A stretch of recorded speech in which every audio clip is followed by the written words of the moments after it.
है जिनका नाम है महाराज प्रियव्रत। ये विवाह नहीं करना चाहते थे। ये अब जंगल में जाकर भजन करना चाह रहे थे कि विवाह के चक्कर में कौन पड़े। साधुओं की जिंदगी मस्त में है, जहां शाम वहीं बिहान, न बीबी न बच्चा, कहीं भी रुक जाओ, क्या टेंशन है। वो भी भजन करना चाहते थे, विवाह करना नहीं चाहते थे। लेकिन ब्रह्मा जी के कहने से उन्होंने विवाह कर लिया। ब्रह्मा जी कहे, देखो बेटा, केवल साधु बनकर ही भजन नहीं हो सकता है, गृहस्थ जीवन में भी बहुत बढ़िया भजन होगा। यदि सद गृहस्थ हो तो उसे बढ़कर संसार में और कोई नहीं है।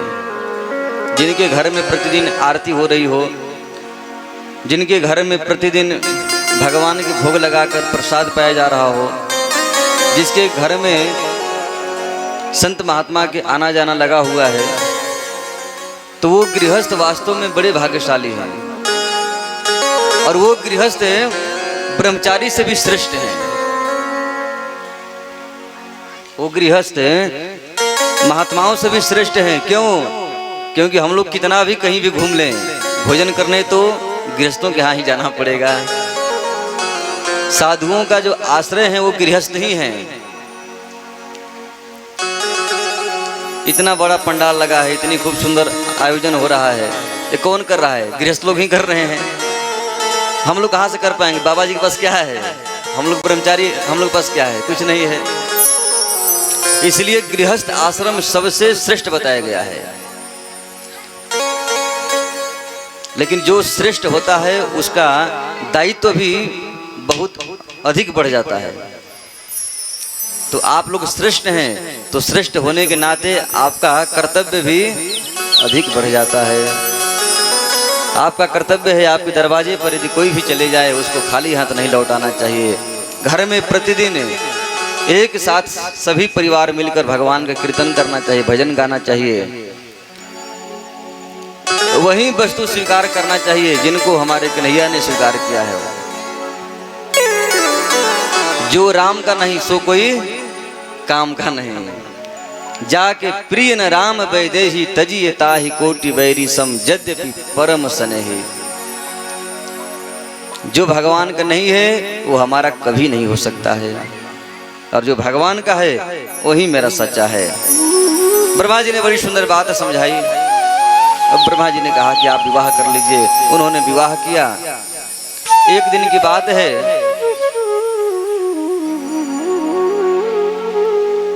कि विवाह करते समय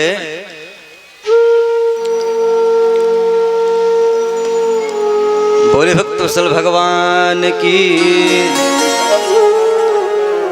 जय जय श्री राधे श्याम। एक दिन के बाद है, उनके मन में विचार आया कि रात्रि क्यों होती है। यदि रात्रि होगी तो जो चोर हैं, डकैत हैं, बदमाश हैं, उन सबको आनंद आ जाता है। सब लोग सो रहे हैं, चोर अपना काम कर रहे हैं। इसलिए रात्रि होना ही नहीं चाहिए। इनके मन में विचार है बैठे बैठे। सोचे यदि रात्रि होगी तो लोग भोग विलासता में फंस जाते हैं, चोर अपना चोरी करना शुरू कर देता है। यदि केवल दिन ही दिन रहेगा तो ठीक रहेगा। ऐसा संकल्प करके वे तपस्या करना प्रारंभ कर दिए कि मैं तपस्या करके ऐसी शक्ति प्राप्त करूंगा कि अब रात होगी ही नहीं, केवल दिन ही दिन रहेगा। जैसे ही सूर्य अस्त होंगे मैं अपना चमत्कार दिखा दूंगा, प्रकाश हो जाएगा। यही कार्य किए, तपस्या किए, एक खूब सुंदर ज्योतिमय रथ प्राप्त किए तपस्या करके। और जैसे ही सूर्य ढलने लगे, इधर सूर्यास्त होने लगा, तुरंत रथ पर बैठे और दिव्य सूर्य के भांति पूरे संसार में प्रकाश कर दिए। लगभग 7 दिन तक रात हुई ही नहीं। अब सब चलते चलते सब गिरने लगे। अब इतनी नींद आने लगी लोगों को, सब परेशान हो गए कि ये क्या हो रहा है भाई, अब रात्रि हो ही नहीं रही है। बड़े परेशान हो गए लोग। तो अपने रथ की पहिए से, रथ की जो धुरी है वहां से ऐसे जब प्रकाश कर रहे थे तो एक बार जब ऐसे घूमे तो वहां पर एक खड्डा हो गया। इस प्रकार से 7 दिन में 7 गड्ढा हो गया। वही 7 समुद्र है और उसके बगल में जो मिट्टी है वही 7 द्वीप है। तो 7 द्वीप है, जम्बू, प्लक्ष, शाल्मली, कुश, क्रौंच, शाक और पुष्कर।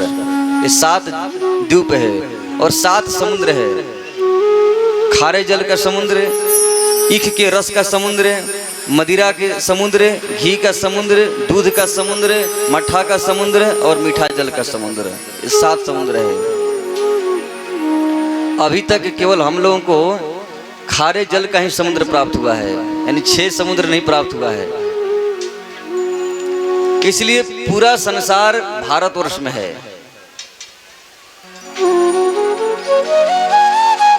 क्योंकि जम्बू द्वीप में खारे समुद्र है, खारे जल का समुद्र है। इसलिए स्पष्ट कहा जाए तो पूरा संसार भारतवर्ष के अंतर्गत ही आ रहा है। भारतवर्ष बहुत विस्तार है, लेकिन 7 दिन तक यूं कामयाब रहे। 7 दिन के बाद उनका रथ सब टूट गए। कितना परिश्रम करेंगे। इसके बाद अपने बेटा अग्निध्र को राजगद्दी सौंपकर वे स्वयं जंगल में तपस्या करने चले गए।